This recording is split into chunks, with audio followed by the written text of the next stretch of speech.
আজকে ডাব চিংড়ি করবো, নতুন বড় ডাব পারছে। এটা তো বড় হইলে কেমনে? ডাবের ভিতর মাছগুলো দিয়ে দিছি, এখন ডাবটা ভাব দেবো।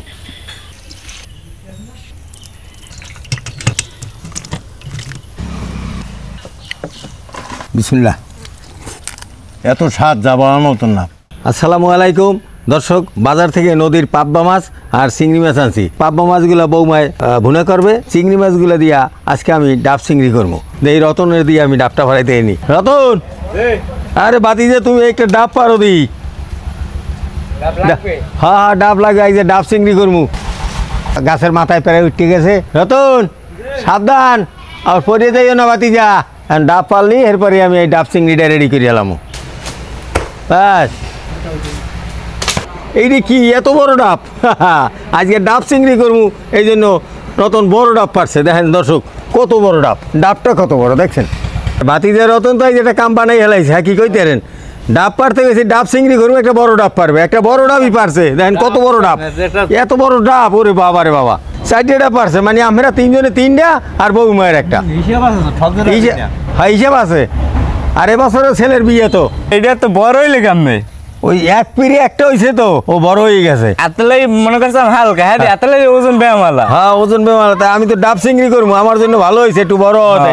আর তোমরা ওই যে ছোট ছোট যেগুলো পারছো, এগুলো তোমরা খাও। কত বড় ডাব দেখেন। এখন ডাবটা খাইতে লই।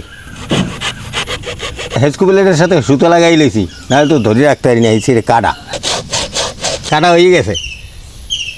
সিধা করে পানিটা বাইর করে লইলে। এখন চিংড়ি মাছটা 50% রান্না করে নেব, আর 50% ডাবে ভাপ দিয়ে নিব। তেল,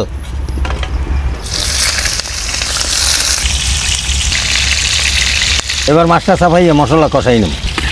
পেঁয়াজ বাটা, হলুদের গুঁড়া, মরিচের গুঁড়া, লবণ, মশলাটা ভালোভাবে কষাই নেব। এখন মাছটা মিক্স করে নেব।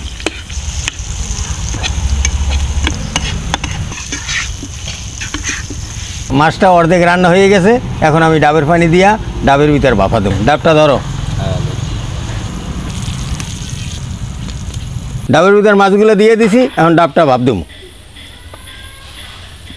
এখন ডাবের পানিগুলো দিয়ে দেবো। এবার ঢাইকে দেবো।